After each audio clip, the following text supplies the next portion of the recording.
नमस्कार दोस्तों, मैं हूं आपका अपना संदीप। मैं इस वीडियो में मास्टर की सिस्टम के बारे में कुछ परिचय दूंगा। प्रकृति हम सभी को जीवन में आगे बढ़ने के लिए मजबूर करती है। हम चाहकर भी एक जगह स्थिर नहीं रह सकते।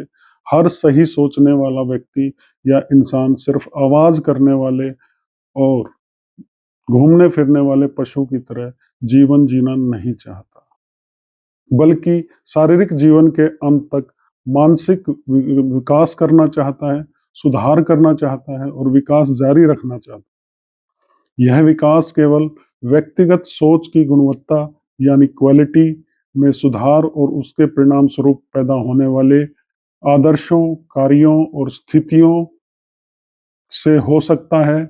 इसलिए सोचने की रचनात्मक प्रक्रियाओं और उन्हें कैसे लागू किया जा सकता है, इसका अध्ययन हम में से हर एक के लिए बहुत जरूरी है। ये ज्ञान वह जरिया है जिससे पृथ्वी पर मानव जीवन के विकास को तेज किया जा सकता है और इस प्रक्रिया में उसे ऊपर उठाया जा सकता है।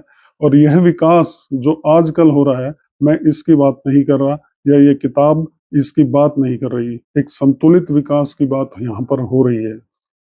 इंसानियत पूरी लगन से सच्चाई की तलाश करती है और इसके लिए हर रास्ते से होकर सच्चाई की तलाश की जाती है, इसे खोजा जाता है। इस प्रक्रिया में इसने एक खास साहित्य बनाया है जो सोच के पूरे दायरे को कवर करता है, मामूली से मामूली और महान से महान विचार तक, भविष्यवाणी से लेकर सभी दर्शनों से होते हुए द मास्टर की अंतिम सच्चाई तक। मास्टर की यहाँ दुनिया को महान ब्रह्मांडीय बुद्धि का इस्तेमाल करने और उससे वह सब आकर्षित करने के साधन के रूप में दी गई है जो हर पाठक की महत्वाकांक्षाओं और आकांक्षाओं से मेल खाता है।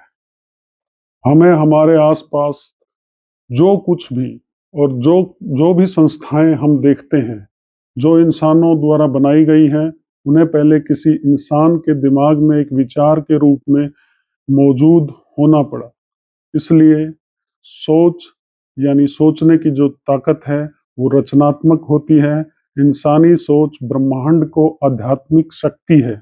ब्रह्मांड की एक आध्यात्मिक शक्ति इंसान की सोच है जो इंसान के जरिए काम करती है। मास्टर की पाठक को सिखाती है कि उस शक्ति का इस्तेमाल कैसे करें और इसका इस्तेमाल रचनात्मक और सृजनात्मक दोनों तरह से करें। जिन चीज़ों और स्थितियों को हम हकीकत बनाना चाहते हैं, उन्हें हमें पहले अपनी सोच में बनाना होगा। मास्टर की इस प्रक्रिया को समझाती है और मार्गदर्शन करती है। मास्टर की शिक्षा अब तक 24 चैप्टर के रूप में प्रकाशित हुई है, जिसकी सबसे पहली शर्त यह है कि इसके प्रत्येक शब्द और प्रत्येक भाग या पाठ को अच्छी तरह से समझते हुए इसका पूरा विश्लेषण करना चाहिए। इसे एक स्टडी कोर्स की तरह माना जाना चाहिए और हर भाग का मतलब ध्यान से समझें और अगले भाग पर जाने से पहले हर हफ्ते एक भाग पढ़ें और दोबारा पढ़ें, नहीं तो बाद के भाग जो हैं उनका अर्थ है वो गलत हो जाएगा।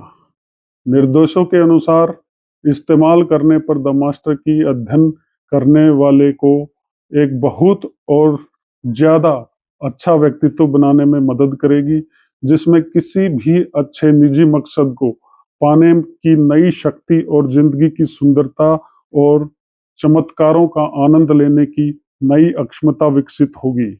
लाइक करें, सब्सक्राइब करें, बेल आइकॉन का बटन अवश्य दबाएं ताकि आपको अगली वीडियो का नोटिफिकेशन सही समय पर मिल जाए। धन्यवाद। आपका अपना संदीप। नमस्कार।